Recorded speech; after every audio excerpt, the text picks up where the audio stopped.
Jai Baba, Chapter 81. Let us continue with Baba's narration. I stayed back with this Vanjari.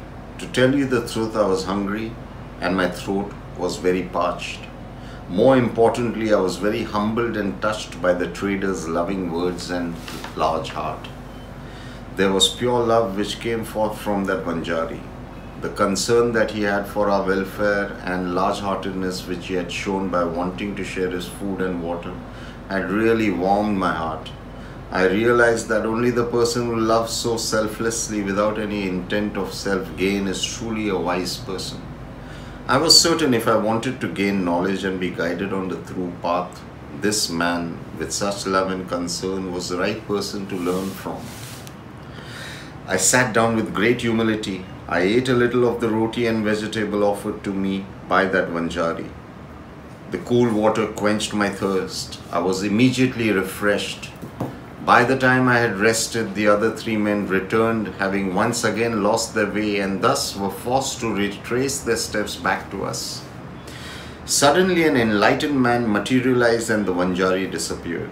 This enlightened man was obviously a learned being and a guru, and he looked at us and said, "What is going on with you four?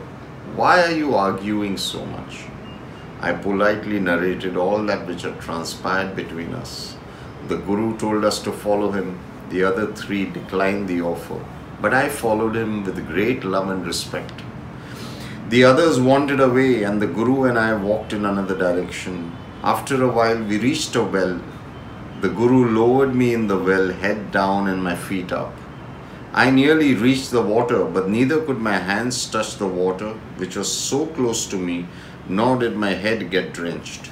On the end of the rope was tied to my feet, while the other end was tied to a nearby tree. I realized that the guru had gone away, leaving me all alone, but I wasn't perturbed. I was certain that the guru knew exactly what he was doing and what was best for me. 4 or more hours passed and then he returned and pulled me out of the well. He asked with love, "Are you all right?"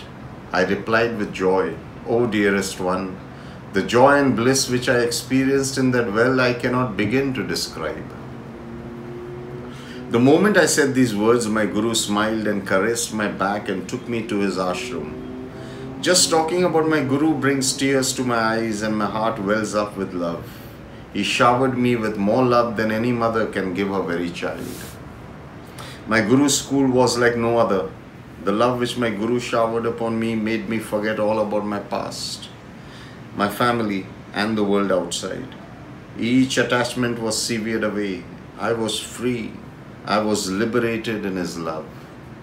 I realized that in the presence of a true guru, all attachments which are not good on your spiritual path are released and you are suddenly freed from their bondage.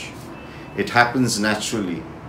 When you love your guru, in reality you are released from all bondages which are not good for you. The same happened with me. My entire focus was on him. Nothing else mattered. Whenever I was with him, I wanted to embrace him. Whenever I saw him, I tried to capture his divine sight permanently in my eyes. What is the use of eyes if one does not see one's guru permanently in them?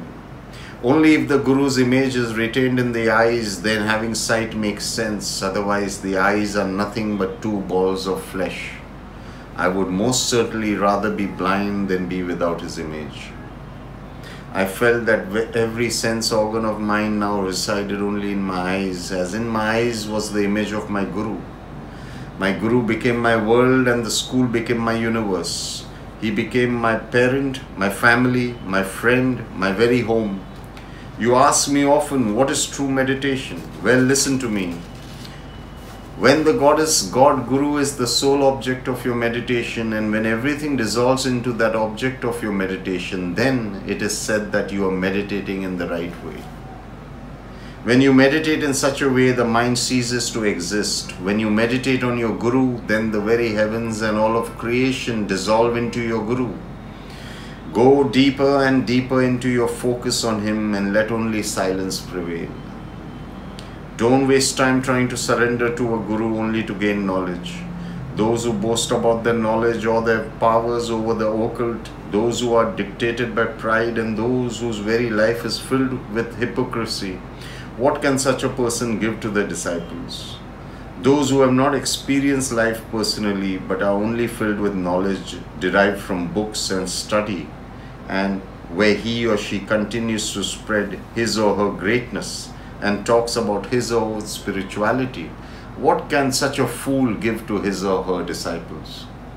A true guru enhances your life, makes you a better human being, and puts you on the path of salvation. A true guru helps you to bear the burden of karma and makes you rise beyond the clutches of Maya and the laws of cause and effect. My guru did not teach me much, but by his very presence I learned everything. Knowledge was just gained without effort. Love your goddess God Guru selflessly without agenda, and let the one whom you believe in decide the path of your spiritual growth and eventually your very salvation. Peace be to all. Baba be a guru in every lifetime, on the physical plane, in the spirit world, and beyond the beyond. Jai Sai.